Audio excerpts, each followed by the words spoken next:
Merci pour l'invitation. Donc, je reconnais que nous n'avons pas fait beaucoup d'efforts sur le titre, mais on va essayer de parler de choses qui ne sont pas dans l'exposition, puisque, comme l'avait dit Bertrand tout à l'heure, en passant, on a conçu cette exposition comme une exposition un peu de recherche. Et donc, en fait, depuis l'exposition, on est en train de travailler sur un article qui portera sur Grothendieck, mais pas seulement. C'est bien aussi de sortir des mathématiques de Grothendieck, qui portera sur les géométries arithmétiques, et le pluriel est fait exprès. Dans cette période-là, on va dire de 64 à 84, si on veut des dates qui tombent justes. Donc, nous avons mis un petit, comme disent les commentateurs sportifs, pour parler dans notre jargon, parce que du coup, comme on a passé 6 mois à travailler là-dessus, ce qu'on appelle un petit Groton. Donc, c'est un dessin d'Alexandre Grothendieck par la graphiste qui a fait un très beau travail. Donc, vous le voyez en train de... Alors là, il écrit, mais il se tape plutôt à la machine, souvent. Et à côté, on vous a mis un extrait des archives de Montpellier, qui a pour titre le tapis de Quillen, note d'Alexandre, c'est Alexandre Grothendieck. Et en fait, normalement, dans la suite, vous devriez comprendre pourquoi on parle de tapis et de tapis de Quillen. Là, à nouveau, ça fait partie du jargon des mathématiciens de cette période. Et, on présente un tapis, ça veut dire qu'on présente une théorie ou en tout cas quelque chose sur lequel on a travaillé. Alors je ne sais pas si ça fait du mathématicien qu'il présente un marchand de tapis, mais en tout cas il veut que d'autres mathématiciens s'emparent de ce tapis. Voilà. Donc l'idée, c'est de partir d'abord de lieux communs. J'aurais pu dire topos, puisque topos pour les littéraires ça veut dire lieu commun, mais j'ai préféré éviter pour éviter des malentendus. Et donc, en fait, une des difficultés, alors c'est pas tant une difficulté, c'était plutôt une des choses qui nous ont motivés au départ.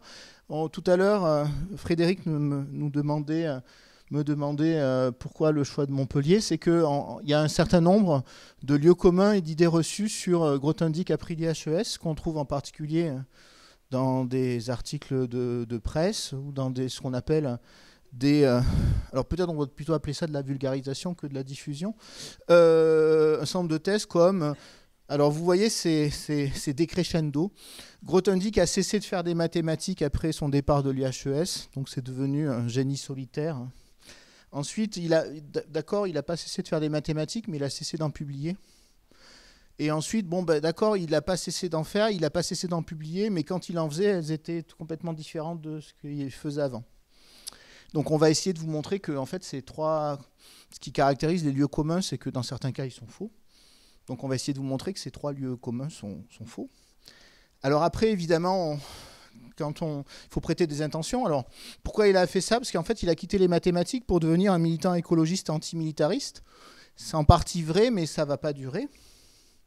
Il souhaitait quitter la communauté mathématique. À nouveau, alors c'est le problème des historiens des mathématiques et des chercheurs, c'est qu'ils ont un côté un peu normand en fait, c'est-à-dire que les choses ne sont jamais ni blanches, ni noires, ni entièrement vraies, ni entièrement fausses. Donc là, justement, c'est un objet d'étude et de recherche de voir quel est le rapport de Grothendieck à la communauté mathématique sur la période montpelliéraine. À la fois, il produit des mathématiques de manière isolée, mais dans le même temps, ces mathématiques-là, elles atteignent la communauté mathématique par des voies plus ou moins détournées, mais en tout cas, elles l'atteignent. Et il continue à échanger dans le cadre de séminaires avec des doctorants, etc. Et enfin, ça c'est la thèse de Cartier dans un article qu'il a consacré à Grothendieck, qui n'était pas parvenu à démontrer les conjectures standards qui procuraient les fondements de sa théorie des motifs. Là, c'est une thèse beaucoup plus élaborée, et qu'on juge devoir être remise en cause après avoir lu dans le détail les textes de cette période. Voilà.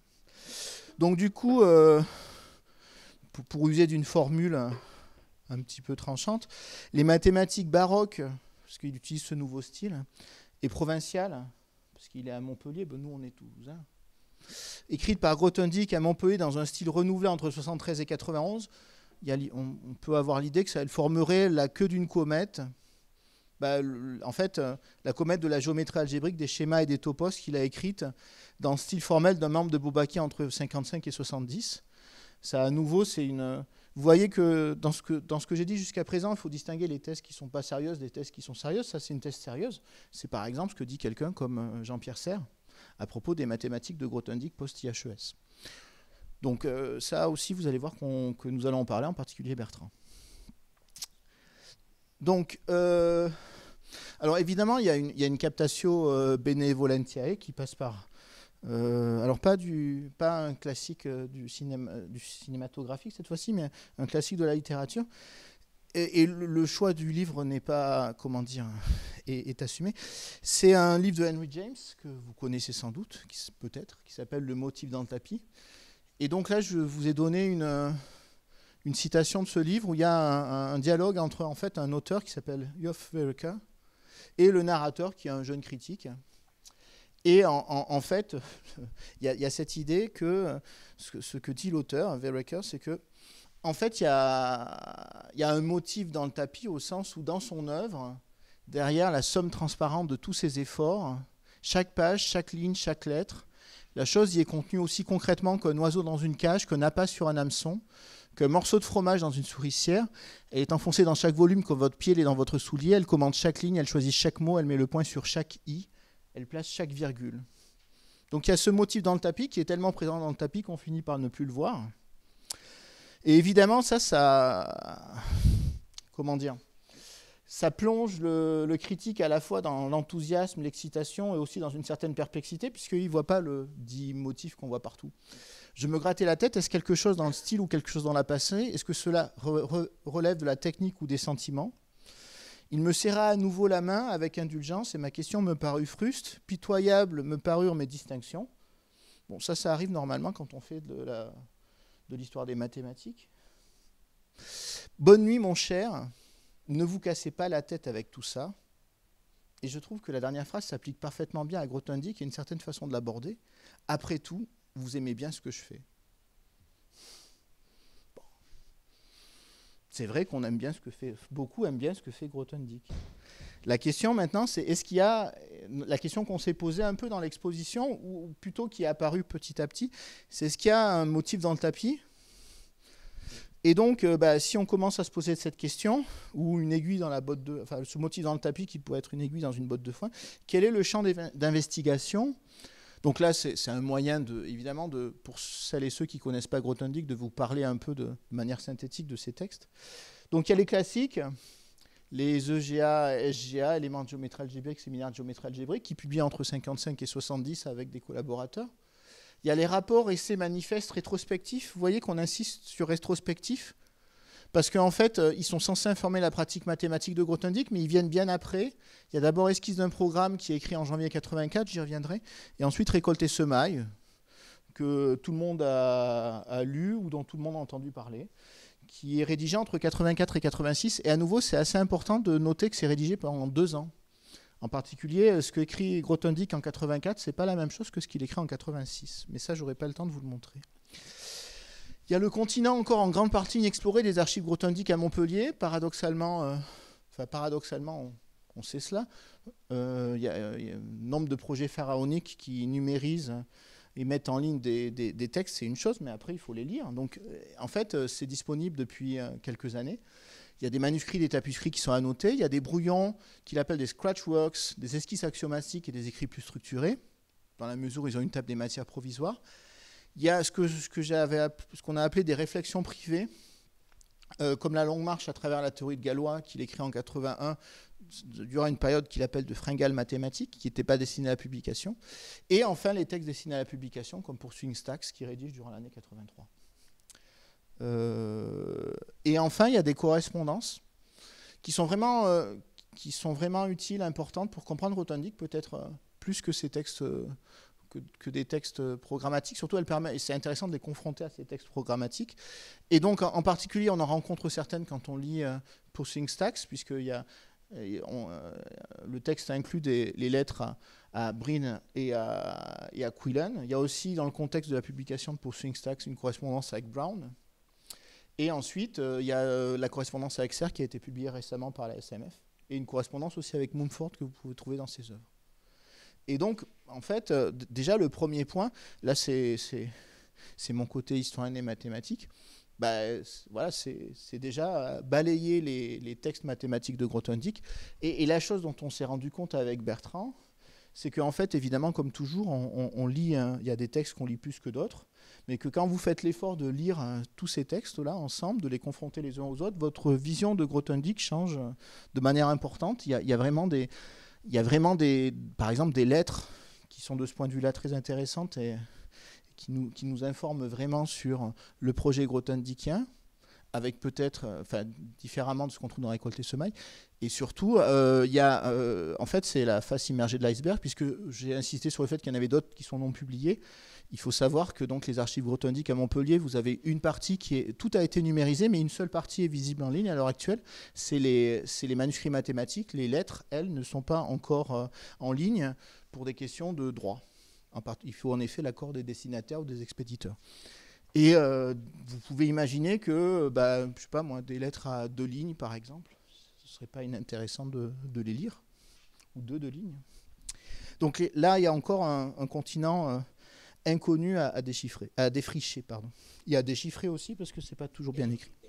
Donc, du coup, une fois qu'on a, si on parcourt tout ça, quel est le motif dans le tapis de Grothendieck, s'il en existe un? Vous voyez arriver ma mauvaise plaisanterie. Il y en a un, c'est les motifs.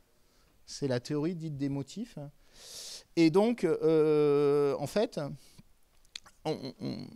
en lisant, alors évidemment, on pourrait vous donner d'autres textes, mais c'est une conférence, donc on n'a pas le temps. Mais il y a quand même, à la fin d'Esquisse d'un programme, qui est le texte qu'il a rédigé pour pour faire sa demande de détachement au CNRS, ça se termine avec cette citation-là. Derrière la disparité apparente des thèmes évoqués ici, alors à nouveau, j'en dirai un mot après, mais paradoxe, esquisse d'un programme, quand vous lisez le titre, ça vous donne l'impression que c'est un programme de recherche qui est annoncé, mais dans les faits, c'est pas. En fait, c'est bien davantage un rapport sur les mathématiques, les contributions mathématiques de Grothendieck depuis son arrivée à Montpellier jusqu'à 84. Donc en fait, dans la case « Je dépose un dossier pour devenir chercheur au CNRS », c'est plutôt rapport d'activité que programme de recherche.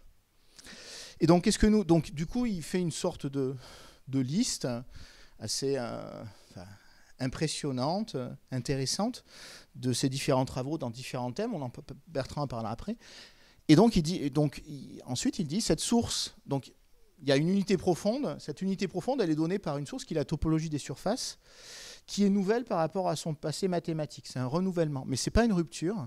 Elle montre le chemin d'une approche nouvelle vers cette réalité encore mystérieuse, celle des motifs qui me fascinaient plus que tout autre dans les dernières années de ce passé. Alors évidemment, là, on va dire d'un point de vue littéraire, vous pourriez dire, ah ça y est, il y a un petit indice, c'est l'indice des motifs. Bon, on a d'autres éléments sur le plan scientifique pour dire que c'est, et Bertrand va vous en présenter une partie, pour justifier le fait que il y a cette unité, le motif dans le tapis, c'est la théorie, c'est les motifs, justement. Mais là, on le voit suggérer à la fin d'Esquisse d'un programme, et c'est pas anodin que ce soit à la fin de ce texte. Et donc, comme je le dis, mais j'allais dire, cette phrase pourrait s'appliquer à de nombreux autres textes de Grothendieck. Un tel énoncé peut plonger le mathématicien ou l'historien dans l'enthousiasme ou une sombre perplexité. Vous allez comprendre pourquoi tout de suite après. Donc, une fois qu'on a dit ça, la question qu'on peut se poser, c'est où se trouvent les motifs, donc cet objet mathématique. Donc, on respecte la contrainte imposée par Frédéric, c'est-à-dire qu'on ne rentrera pas dans les définitions mathématiques puisqu'il n'y a pas que des mathématiciens. Donc, du coup, j'ai le regret de décevoir tout le monde. On va décevoir les mathématiciens parce qu'ils trouveront qu'on ne parle pas assez de mathématiques, et on va décevoir les non-mathématiciens parce qu'ils trouveront qu'on en parle trop. C'est la vie. Hein. Donc, du coup, une fois qu'on lit ça, on pourrait se dire, la théorie des motifs, cet objet mathématique qui s'appelle motif, on doit le trouver partout dans les mathématiques de Grothendieck. Or, en fait, tous ceux qui ont écrit là-dessus, et Grothendieck avant eux, vous disent que c'est nulle part dans ces écrits. Donc, c'est nulle part, c'est partout, c'est où en fait? Alors, le premier qui... alors, je disais tout à l'heure, pour ceux qui étaient là, que Grothendieck a abondamment commenté son œuvre et que parfois, si je puis dire, il a tendu les verges pour se faire battre. Donc, il a parlé des motifs.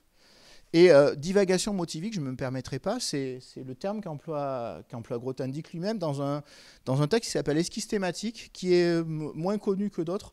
C'est un texte c'est un rapport sur ses recherches qu'il a rédigé à l'époque où il avait déposé une candidature au Collège de France, qui n'a pas été retenue.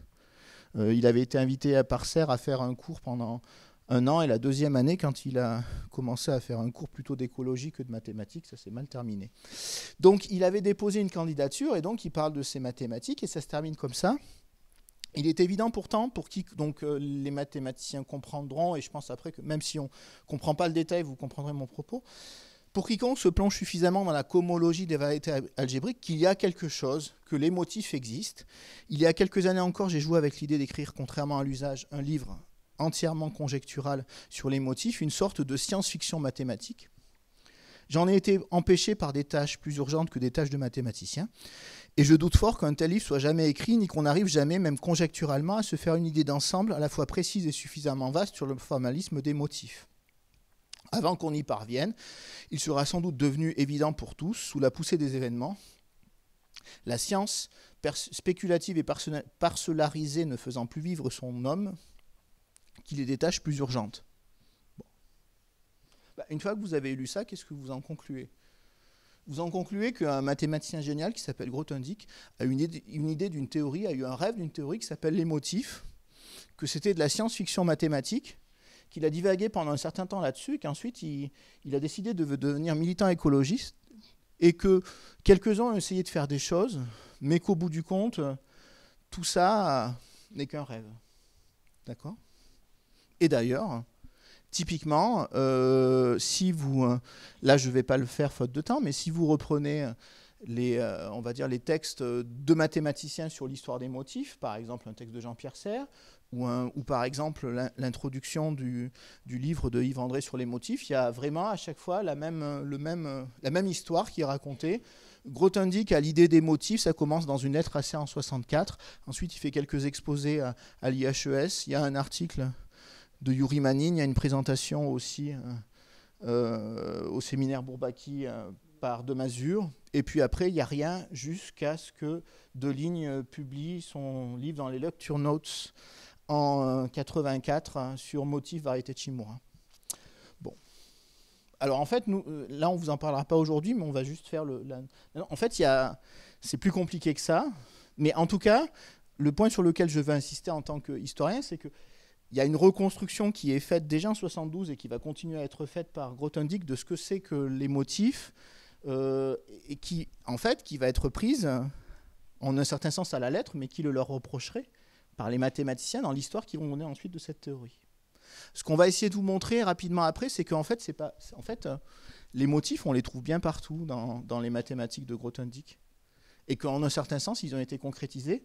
Et après, on a continué dans ce sens pour finalement se rendre compte qu'on les trouve aussi dans d'autres textes dans les années 70, en particulier dans les textes de Deligne, et en un autre lieu qu'on n'aurait pas imaginé au départ, qui est des textes de Langlands, et donc dans le cadre d'une autre théorie qui est le programme de Langlands, mais j'y reviendrai après. Donc, je reviens et je surveille le temps. On a commencé un petit peu en retard, non ? Ouais. Donc, j'en viens maintenant à essayer d'expliquer un peu ce qui se passe à Montpellier et à essayer de vous montrer qu'à nouveau, il faut être prudent sur, confronter à chaque fois les déclarations de Grothendieck et surtout avoir une lecture globale, parce qu'en particulier dans Récolte et Semailles, on se rend souvent compte que tel texte est nuancé, voire contredit par tel autre, et qu'il y a vraiment un aspect chronologique dont on ne se rend pas forcément compte.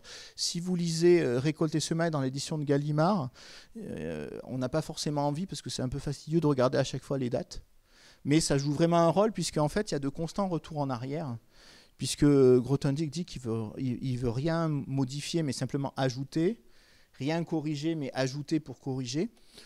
Bon, et ça ne facilite pas la lecture, mais en particulier, je vais vous le montrer sur un exemple, ça peut induire des lectures biaisées. Donc, qu'est-ce qui se passe? On est en 84, ça fait un certain temps que Grothendieck est à Montpellier, mais il se rend compte que finalement, l'enseignement, c'est plus difficile que ce qu'il croyait, qu'il n'a pas forcément, comment dire, que tout ce que vous avez peut-être pu lire sur l'enfance dans la découverte mathématique, etc., ça se transplante pas forcément de façon simple en cours de première année, peut-être plus difficile que ce qu'il avait prévu. Et donc, il fait quand même le constat, il le dit dans Esquisse d'un programme, si vous trouvez que je suis dur, lisez Esquisse d'un programme, d'un échec. C'est lui qui l'écrit. D'un échec dans son enseignement. Et il a cette phrase, je considère que maintenant, l'enseignement, pour les études que je pourrais proposer aux étudiants, il le dit quasiment comme ça, n'a plus d'intérêt pour eux et aussi pour moi. Vous hiérarchiserez les arguments comme vous voulez. Et donc, il a sous le coude 2 volumineux cartons de notes manuscrites. Ça fait quelques milliers de pages de réflexion mathématique. Donc, pour quelqu'un qui ne fait pas de mathématiques, quand même, il a quand même fait des choses.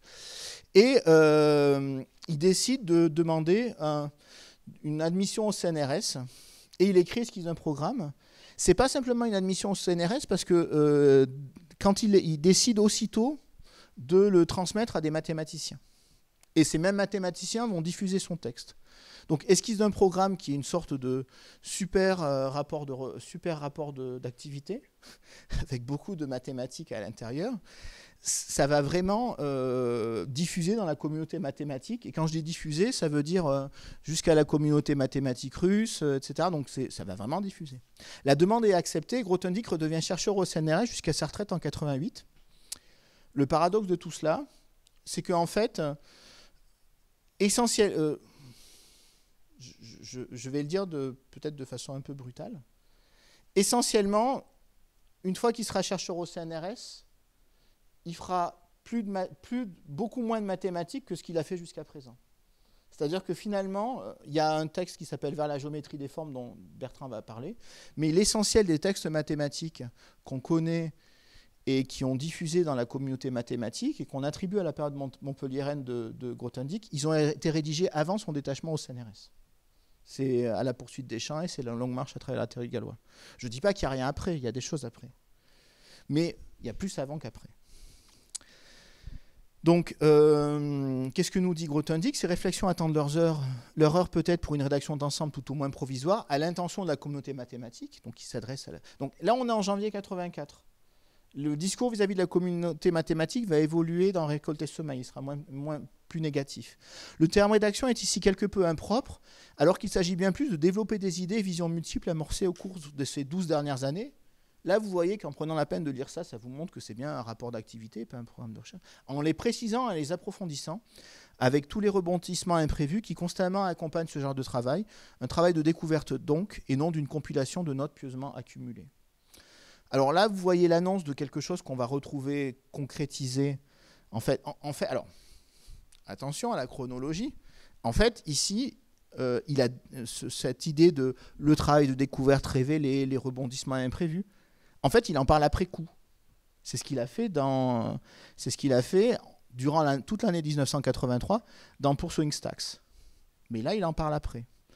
La chose frappante, c'est que si vous lisez les manuscrits de Grothendieck de Montpellier, par exemple Vers la géométrie des formes, dont il a rédigé 3 moutures en juin 1986, 2 ans après, donc 2 ans et demi après ça, le travail de découverte, les motivations, les commentaires, ça y est pas. Autrement, il n'y a aucune motivation qui n'est expliquée. Donc en fait, le paradoxe, c'est, et donc, bon, en étant historien des mathématiques du 7e siècle, ça ne me choque pas plus que ça ne me surprend pas plus que ça, disons, c'est que quand Grothendieck fait des mathématiques à sa table de travail, tout le discours qu'il tient sur la découverte mathématique, les imprévus, etc., n'apparaît pas. Ça n'apparaît en fait que dans la version qu'il transmet à ses lecteurs. Et en fait, il y a une raison à cela. Ça apparaît parce que c'est réécrit pour que ça apparaisse. Donc, c'est dans Pursuing Stacks qu'on découvre les origines de ce projet d'écriture. Et dans ce journal de bord, donc journal de bord, ça dit bien ce que c'est. Ça veut dire que ça vient après un voyage. D'un voyage de découverte accompli entre le 19 février, on a les dates précises, à chaque fois il date, et le 12 novembre 83, Grothendieck se met en scène dans le rôle d'un explorateur et s'efforce de communiquer au lecteur ses émotions en ne cachant rien des ratés et des imprévus qui émaillent la découverte mathématique. Mais le point qui est intéressant et que, à nouveau, on peut voir quand on lit dans le texte. Alors évidemment, là, je vous fais la présentation classique. Maintenant, la question qu'on peut se poser, c'est qu'est-ce qui se passe quand on lit le texte ? Précisément. Voilà ce qu'il écrit dans une partie qui s'appelle « Digression sur un nouveau continent ». C'est écrit en anglais. C'est en relation avec la correspondance. C'est suite à des échanges de lettres avec Ronnie Brown. L'idée est aussi dans l'air ces derniers mois, depuis que j'ai décidé de publier ces notes informelles sur les champs ou quoi que ce soit qui en résultera, que je pourrais bien continuer de la même manière à rédiger, à publier des articles sur d'autres thèmes, parmi lesquels la topologie modérée, Bertrand en dira un peu plus, ou la géométrie algébrique annabélienne, c'est ce qu'on trouve dans la ligne de l'écrit La longue marche à travers la théorie de Galois, qu'il écrit le premier semestre 81. Contrairement aux présentes notes, j'ai des tas de scratchworks des années précédentes. À cet égard, le temps est encore plus propice à divaguer publiquement là-dessus plutôt que sur les champs et la théorie de l'homotopie. Alors c'est toujours paradoxal, c'est-à-dire que on pourrait faire un portrait dialectique de Grothendieck. À chaque fois qu'il est en train de faire quelque chose, souvent il dit pourquoi je fais ça, je devrais plutôt faire pourquoi je travaille sur les champs et la théorie de l'homotopie, pourquoi je ne travaille pas sur la géométrie algébrique annabélienne ou sur les motifs. Bon, Jean-Pierre Serre a une interprétation de ça. Vous pouvez lire la correspondance si vous voulez là-dessus. Mais le point sur lequel je voudrais insister, c'est contrairement aux présentes notes, j'ai des tas de scratchworks des années précédentes. Quand vous lisez en fait Pursuing Stacks, vous vous rendez compte qu'à des moments, Grothendieck dit « Ah oui, j'aimerais bien écrire, mais j'ai besoin de faire des scratchworks avant. » Et en fait, ce qu'il fait, c'est qu'il va écrire, faire ses brouillons mathématiques. Et une fois qu'il a fait ces brouillons mathématiques qui lui ont permis en fait, de dégrossir le matériau, c'est dans un second temps qu'il va écrire les notes qu'on trouve dans Pursuing Stacks. Donc en fait, les notes qu'on trouve dans Pursuing Stacks, mais vous pourriez me dire que c'est une banalité, mais faut le dire. En fait, c'est évidemment pas des notes de premier, c'est des notes qui viennent après un premier jet qui lui n'avait, qui en fait ne présentait pas tous ces éléments de découverte, etc. C'est en fait ce qui se passe. En fait, ces premiers jets, on les trouve dans le manuscrit de Grothendieck, et je peux vous assurer que les lire c'est difficile et qu'en tout cas, comment dire, le plaisir de l'enfant devant la découverte, vous l'éprouvez pas comme ça spontanément. C'est parce que évidemment, ça veut dire concrètement que pour avoir cette approche des mathématiques, cette manière d'écrire les mathématiques, qui n'est pas celle qu'il a pratiquée avant, entre 55 et 70, où il suivait le style Bourbaki. Bah en fait, avant, il faut faire des mathématiques. Donc, en fait, c'est une découverte qui est reconstruite. Alors, évidemment, en disant cela, il ne s'agit pas de dire... Ce n'est pas une critique que j'adresse, mais c'est simplement pour le point sur lequel je veux insister. Mais à nouveau, tous les historiens des sciences et des mathématiques au XVIIe siècle ont travaillé sur ce type de choses. C'est qu'évidemment, il y a toujours une rhétorique à l'œuvre et qu'il y a une manière, et que, en fait... ce que Grothendieck présente comme une découverte spontanée dans Pursuing Stacks n'en est pas une. C'est le fait d'un travail littéraire, de rédaction mathématique. Mais simplement, c'est une autre manière d'écrire les mathématiques. Oula. Donc, je vois que Frédéric me regarde du coin de l'œil. Il faut que je laisse du temps aussi. Bertrand, donc je vais aller... du coup, je passe rapidement sur le transparent qui suit. Enfin, pas trop rapidement quand même, parce qu'il y a le point que je disais tout à l'heure. Du coup, on a souvent dit, mais il a un nouveau style mathématique, en fait, et d'ailleurs, en un certain sens, c'est légitime de dire ça, puisque c'est Grothendieck lui-même qui le dit. D'accord ? Alors, ce qui est intéressant, c'est que là, je vous ai donné le travail découverte.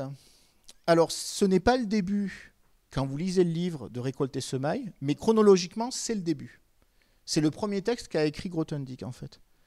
C'était censé être une introduction générale à Pursuing Stacks, et finalement, c'est devenu Récolte et Semailles. Et ce qui est intéressant, c'est que vous voyez qu'il commence... Donc, on est en juin 83, donc il est au milieu à peu près de la rédaction de Pursuing Stacks. Et à ce moment-là, qu'est-ce qu'il dit ? Le lecteur ne s'étonnera pas qu'après un long silence, mon style d'expression ait changé. Style d'expression. Ce changement d'expression n'est pas pourtant le signe d'un changement dans le style ou dans la méthode de travail, et encore moins celui d'une transformation qui se serait faite dans la nature même de mon travail mathématique. Donc là, Grothendieck est en train de dire ce que je vous ai dit plus maladroitement et sans doute moins clairement il y a 2 minutes, c'est-à-dire le fait que il continue à travailler de la même manière. Son travail mathématique n'a pas changé, simplement il a adopté un nouveau style d'expression. D'accord ? Très bien. Et mars 84, on est presque un an après, il ajoute une note, comme il fait toujours, et il dit « Il est sans doute abusif de dire que mon style et ma méthode de travail n'aient pas changé alors que mon style d'expression en mathématiques s'est profondément transformé. À moins de dissocier le travail mathématique proprement dit du travail d'écriture, de présentation des résultats, ce qui est artificiel car cela ne correspond pas à la réalité des choses. » Sauf que quand il fait les Scratchworks, il n'écrit pas pour SwingStacks.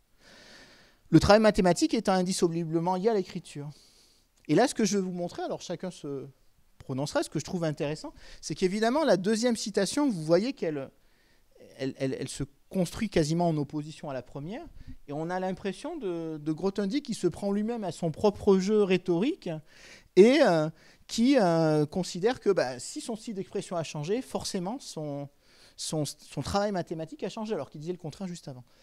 Tout ça, ça va, et là, hop, et après, si tout va bien, voilà.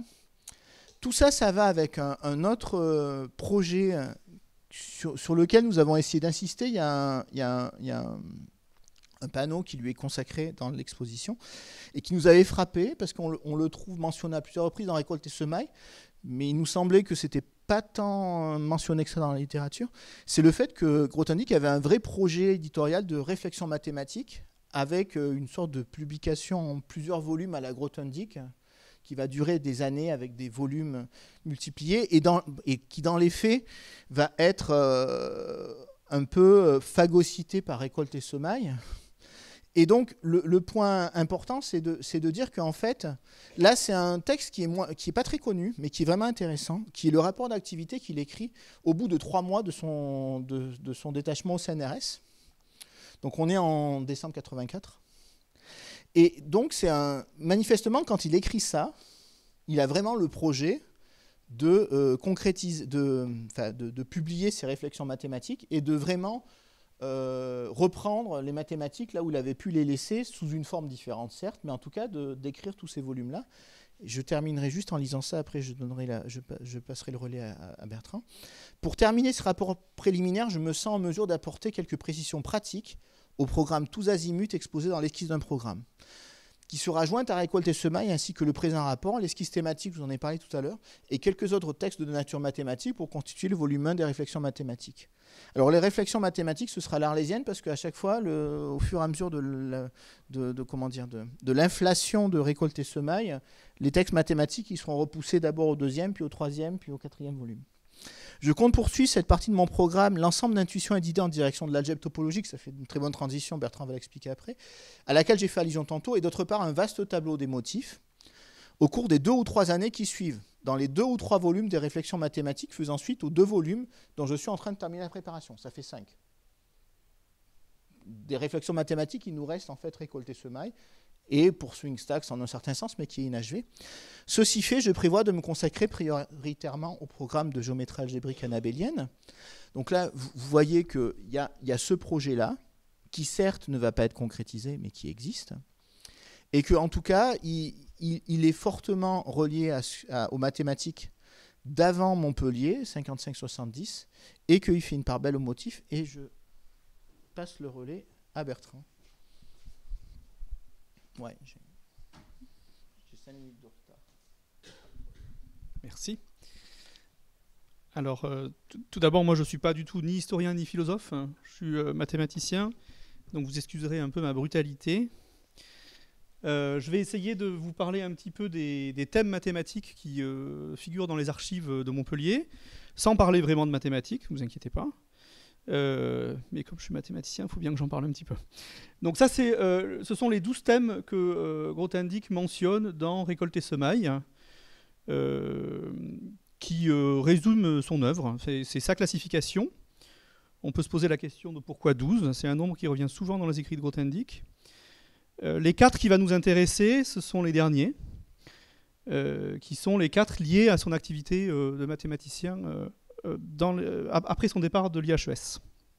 D'accord, donc je ne vais pas vous en dire beaucoup plus. Je vais vous montrer, vous avez peut-être vu le panneau de l'expo où on a essayé de relier ces thèmes aux écrits d'Alexandre Grothendieck. Donc à droite, vous avez une sélection de certains de ses œuvres. À gauche, les thèmes différents.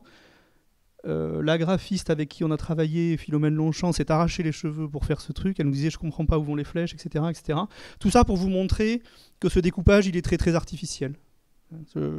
Il me semble que ce dessin le montre. Quand on essaie de relier les textes aux thèmes, ça devient très vite très compliqué. C'est très imbriqué. Il y a des choix qui sont faits un peu étranges, etc.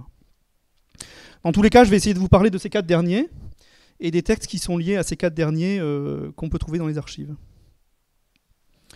Alors, le premier texte qui va m'intéresser, c'est à la poursuite des champs. Je ne vais pas les prendre dans un ordre chronologique. Je vais plutôt faire une chronologie inverse, même peut-être.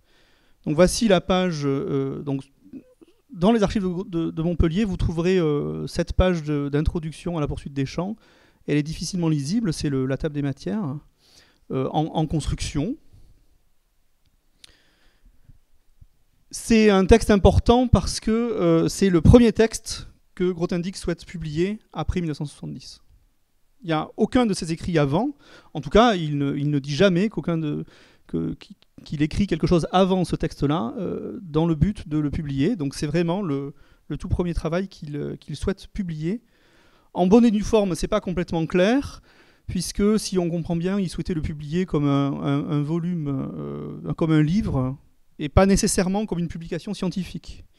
Donc il y a quand même une question du type de publication qu'il voulait en faire. Dans tous les cas, il souhaitait le publier, et c'est vraiment son retour. Ce texte marque le retour à un désir de publication. Il est écrit, comme l'a dit Sébastien, il est écrit au jour le jour. On va voir des extraits tout au long de l'année 83. Donc c'est un texte qui est écrit sous une forme d'un journal de bord. Donc il n'écrit pas tous les jours en fait. J'ai écrit au jour le jour, mais il écrit toutes les semaines, disons, à intervalles pas toujours très réguliers. C'est daté et à chaque fois il fait un peu le bilan de ses recherches des jours précédents. Et donc c'est un texte qui est tout à fait emblématique de ce nouveau style d'expression que Grothendieck revendique après 1970. En réalité, c'est un peu le seul qui vraiment marque ce style, journal de bord, spontanéité, on découvre sur le moment, on voit le fil de la pensée, etc. C'est vraiment le seul qui est à ce point développé dans cette direction. Et les autres textes n'ont pas ce style-là, en fait. Donc il est assez unique dans la série des textes. Et j'avoue que moi, je suis entré dans les travaux de Grothendieck post-70 par ce texte-là, il y a longtemps. Et moi, j'étais persuadé que tous les textes de Grothendieck après 70 étaient écrits dans ce style. En fait, ce n'est pas du tout le cas.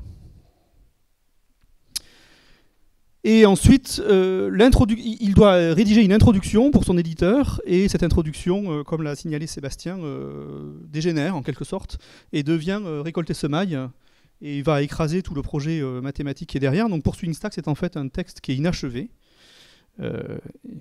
Donc c'est aussi un texte important parce qu'il a engendré récolter-semaille en quelque sorte.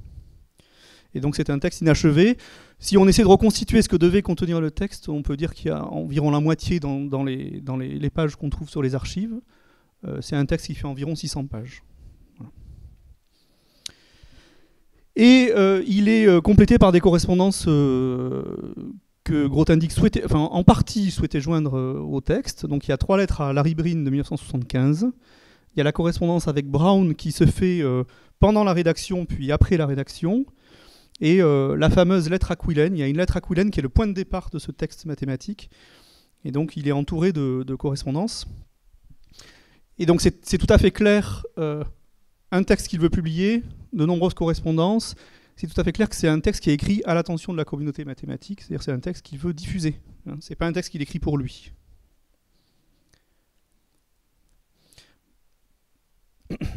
Alors au niveau des thèmes qu'il développe dans la poursuite des champs, il en parle lui-même dans Récolter-Semaille dans cette citation. Donc, il s'agit d'une vaste synthèse des idées provenant de l'algèbre homologique, de l'algèbre homotopique, de la topologie générale version topos et enfin de la théorie dans les limbes depuis les années 60 et des infinies catégories, non strictes, ou comme je préfère dire maintenant, des infinis champs. Ça vous dit peut-être pas grand-chose. Ce qu'il faut retenir ici, c'est que ce sont des questions qui datent de sa précédente période mathématique. Ce sont des questions qui datent des années 60. Donc dans les mathématiques grothendiekiennes des années 60, il y a une notion importante qui est la notion de catégorie triangulée, qui va être le sujet de thèse de Verdier. Et cette notion, elle a tout un tas de problèmes techniques. Et c'est de ces problèmes-là dont Grothendieck parle. Donc il s'agit de revenir sur des problèmes engendrés par des mathématiques des années 60. Donc il ne s'agit pas du tout de thèmes complètement nouveaux, mais plutôt de résoudre des vieilles questions.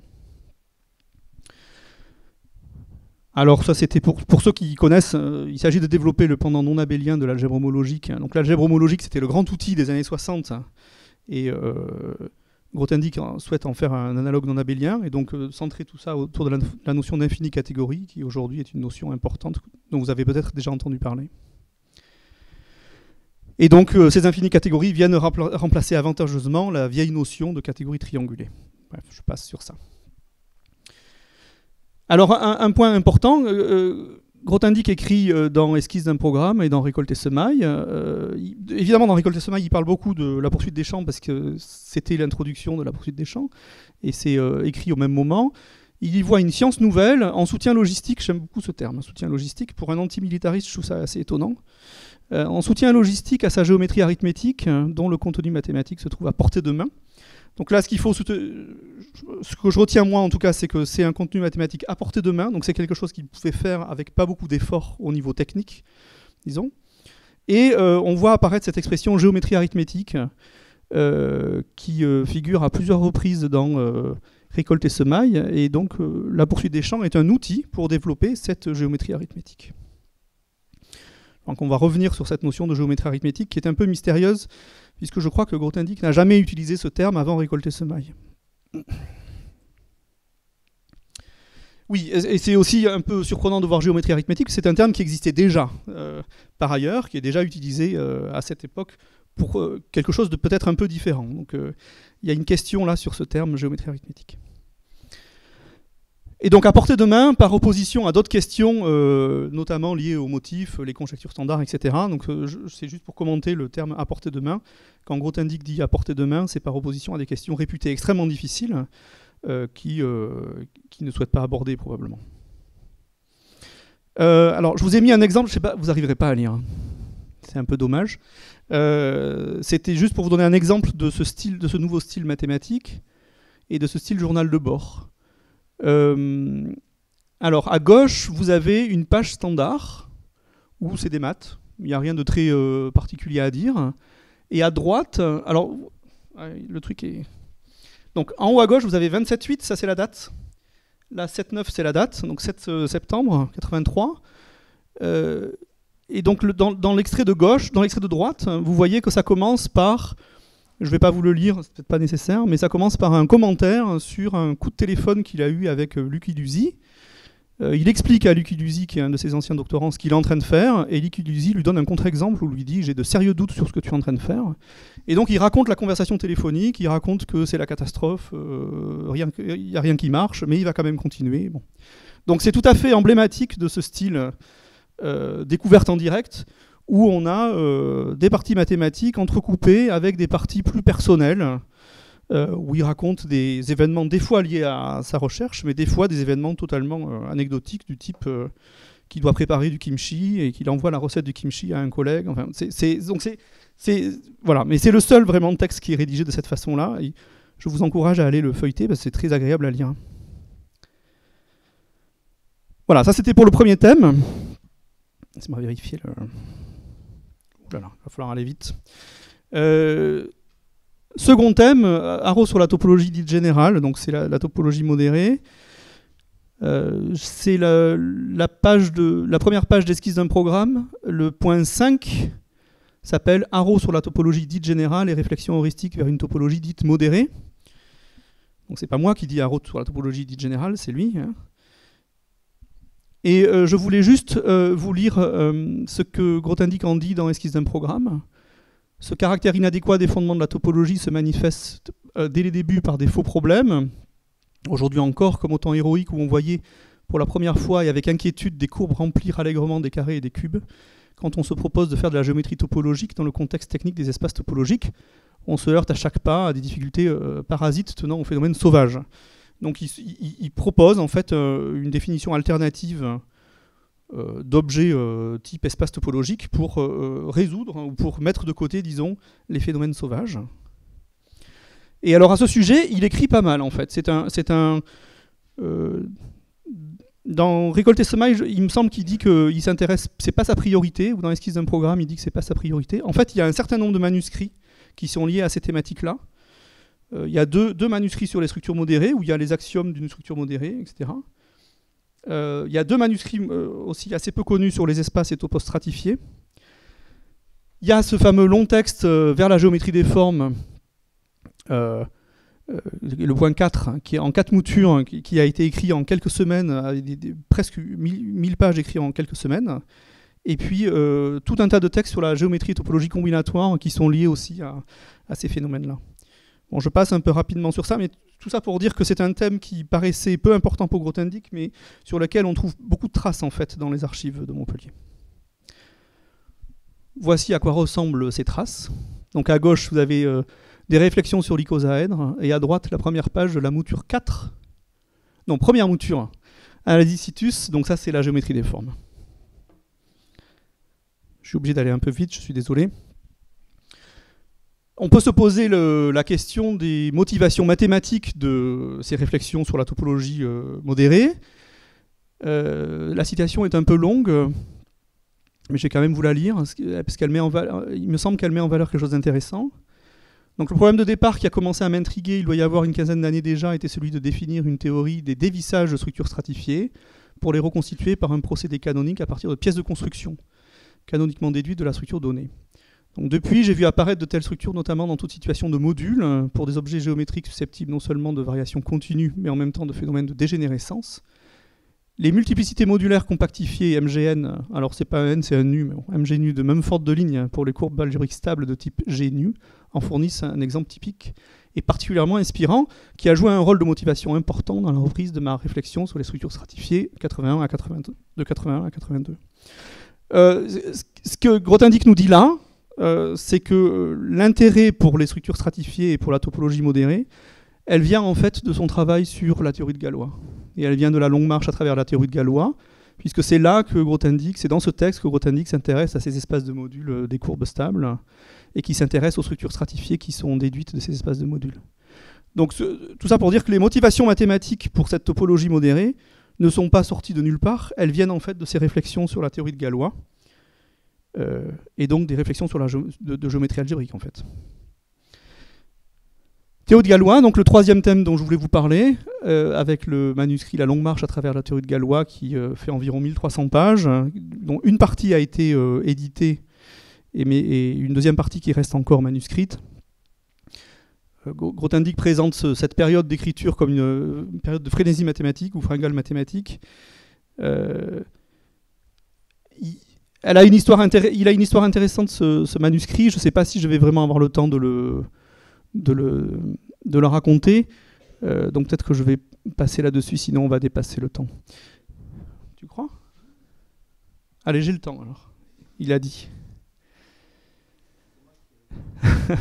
Ce qui est intéressant, c'est que le point de départ de ces réflexions sur la théorie de Galois, ce sont des discussions avec ses doctorants.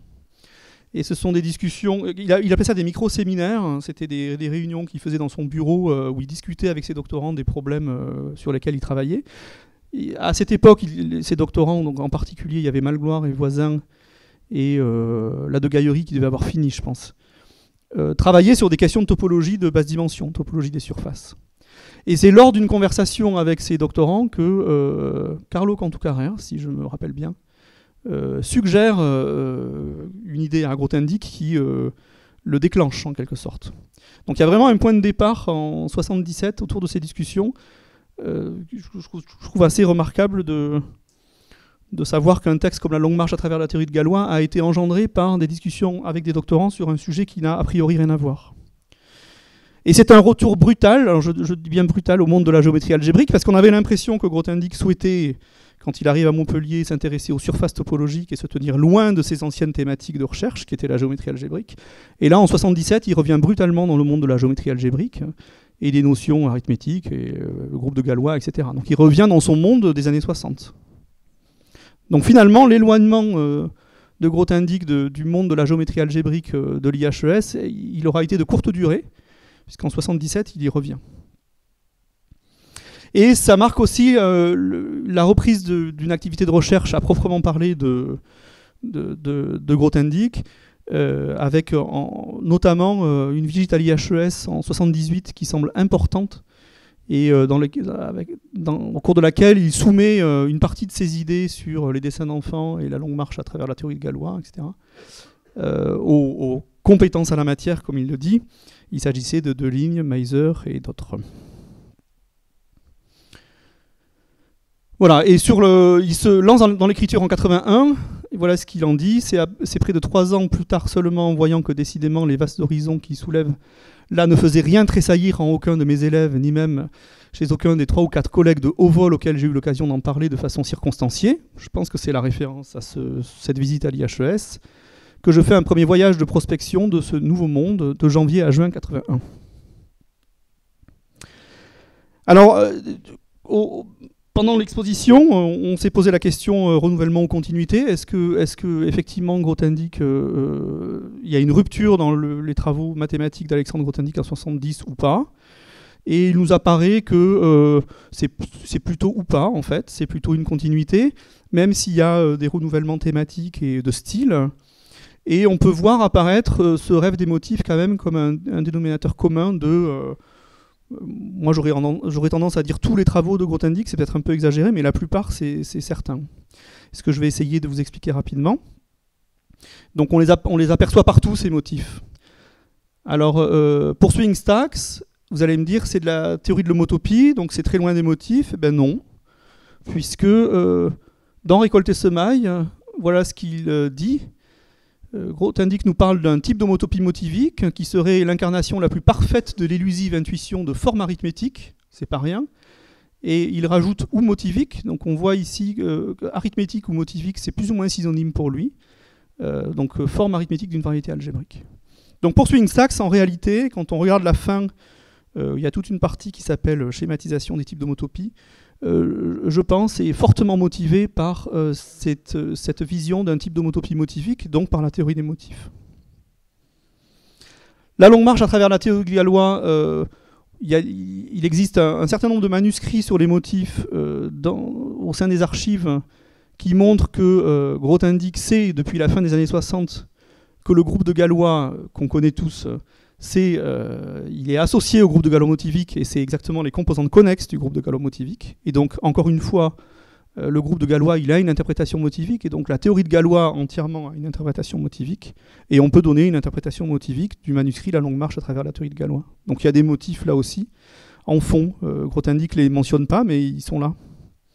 Et la topologie modérée, qui paraissait le thème peut-être le plus loin des motifs, eh bien, comme on l'a vu, elle a été motivée par l'étude de stratification naturelle de la tour de Teichmüller, c'est ces espaces de modules MGN là, dont je parlais, qui apparaissent dans le point 2, donc en fait elle a été motivée par la théorie de Galois aussi.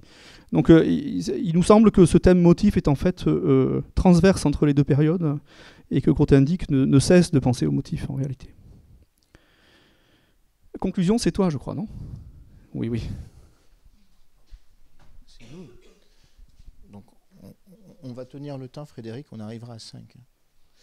Donc, les quelques conclusions qu'on voulait vous donner. Donc, bon, d'abord, bien que le point de départ, donc Bertrand l'a dit, c'est la topologie des surfaces.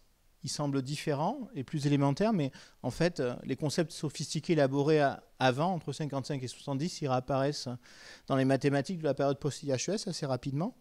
C'est d'ailleurs un problème dans les discussions que va avoir Grothendieck avec ses élèves, parce qu'en fait, lui, il considère qu'il devrait savoir et connaître et maîtriser toutes ces notions assez élaborées de géométrie algébrique. Grothendieck avait l'intention de développer un projet ambitieux et global de réflexion mathématique qui a été supplanté par Hécole et Semaille. Et donc, ce qu'on a essayé de vous dire, c'est qu'on retrouve une unité dans l'œuvre mathématique de Grothendieck entre 55 et 91. J'en profite pour dire qu'il y a les dérivateurs en 91. J'ai dit que tout à l'heure, j'ai dit après 84, donc je corrige, il y a les dérivateurs. Donc, un texte qui a été édité récemment, en particulier par Georges Matsinotis. Donc, cette unité, c'est celle de la géométrie arithmétique. Alors, ça, c'était un point qui nous avait intéressé. Donc, dans Récolte et Semaille, tout d'un coup, on voit que Grothendieck parle beaucoup d'une discipline dont il prétend avoir jeté les premières bases dans les années 50, 60, qui s'appelle la géométrie arithmétique. Alors, évidemment, pour les mathématiciens ici présents, géométrie arithmétique, ça ne fait pas forcément référence à cela. On peut penser, par exemple, à la géométrie d'Arakelov, etc. Et donc, Grothendieck nous dit, la géométrie arithmétique, ça comprend les motifs, la géométrie analabélienne, et la théorie de Grothendieck-Teichmüller. Et il y a une note de pas de page où il dit, et ça comprend aussi la théorie de Langlands, mais je me suis jamais vraiment intéressé aux formes automorphes, en fait. Mais sans doute, il faudrait regarder. Le point qu'on a découvert en travaillant un peu là-dessus, parce qu'on essayait de... Là, vous comprenez en fait nos motivations, si je puis dire, c'est que une fois qu'on essaie de défendre la thèse que les motifs jouent un rôle central dans les mathématiques de Grothendieck, on essaie de comprendre ce qui se passe dans les années 70. Ça commence en 64 avec la lettre Acer. Et ce dont on s'est rendu compte... Dans Récolte et Semaille, Grothendieck fait allusion à une lettre de Deligne qui contient une bibliographie commentée des motifs. On s'est rendu compte qu'en fait, dans les années 60, au même moment où la théorie des motifs est en train de se mettre en place, il y a une autre théorie qui se met en place, à laquelle contribue également Deligne. C'est la théorie de Langlands. Et en fait, avec en particulier un travail, j'allais dire, d'assimilation dans le langage contemporain de la géométrie algébrique de la notion de variété de Shimura qui est faite par Deligne, par exemple, dans un séminaire Bourbaki. Et donc, en fait, la chose assez frappante, c'est qu'il y a différents programmes de géométrie arithmétique qui se développent simultanément dans les années 60. Un est lié au motif, évidemment, mais ça, on le savait. L'autre est lié au programme de Langlands, à la théorie de Langlands. Deligne contribue aux deux. Et du coup, une fois qu'on comprend ça, le lecture notes de 84 où il est question de motifs de variété de Shimura, où il y a aussi un article, il y a les catégories tanakiennes évidemment, mais il y a aussi un article de Langlands, devient en fait non pas un texte composite, mais plutôt une sorte de synthèse entre ces différents éléments de la géométrie arithmétique. Donc du coup, ce qui est clair chez Grothendieck, c'est qu'en fait les motifs, ils constituent le cœur de la géométrie arithmétique que Grothendieck aurait bien envie d'appeler géométrie motivique, en un certain sens. Et donc le point aussi important, c'est qu'en fait les motifs, alors c'est là où je vais être très très prudent, mais aussi jouent un rôle dans la théorie de Langlands. Il y a une relation entre motifs et théorie de Langlands. C'est ce que voit Deligne en fait. Et donc du coup ça nous permet, une fois qu'on a compris ça, ça permet de revoir de manière assez différente toutes les discussions qu'on peut trouver dans Récolte et Semaille, et aussi toute l'histoire de la théorie des motifs avant, dans les années 70. Sachant que de manière assez étonnante, cette origine commune est dans les textes que vous pouvez lire consacrés aux motifs. Par exemple, le texte de Yves André est complètement passé sous silence. C'est-à-dire qu'il y a la reprise de cette idée que Grothendieck a cette intuition géniale des motifs en 64 dans la lettre Acer. Il fait quelques exposés, il y a 2 articles et après ça disparaît jusqu'à 82. Alors que pendant ce temps-là, il y a un vrai travail qui est accompli, en particulier par Deligne, en relation avec le programme de Langlands. Donc ça, c'est ce sur quoi on est en train de travailler à l'heure actuelle, pour essayer de produire un texte sur cette géométrie arithmétique, comprendre ce qu'elle veut dire, comprendre aussi les différents programmes et les différentes notions sur lesquelles elle repose. Il est 6. Juste, on va conclure quand même en donnant la parole à Grothendieck. Donc du coup, on vous avait donné la première citation, donc je ne la relis pas, c'est la réalité mystérieuse des motifs. Comment ça se conclut ? À vous de juger. Certains trouveront peut-être que ça se conclut de manière triste, d'autres de manière avec panache. Qu'est-ce que nous dit Grothendieck ? Cette fascination de ces nullement évanouis, elle fait partie plutôt de celle de celle du plus brûlant pour moi de tous les thèmes évoqués précédemment. Mais aujourd'hui, je ne suis plus comme naguère le prisonnier volontaire de tâches interminables, la rédaction de SGA et de GA, qui si souvent m'avait interdit de m'élancer dans l'inconnu, mathématique ou non. Le temps des tâches pour moi a révolu. Si là je m'ai apporté quelque chose, c'est d'être plus léger. Donc, qu'est-ce qui s'est passé finalement ? Grothendieck revient chercheur au CNRS en 84 jusqu'à sa retraite en 88. Il se retire en 91 à la Serre, en Ariège, et meurt en 2014. Il ne publie pas ce qu'il nommait ses réflexions mathématiques et n'écrit pas sur les motifs. Nous vous remercions.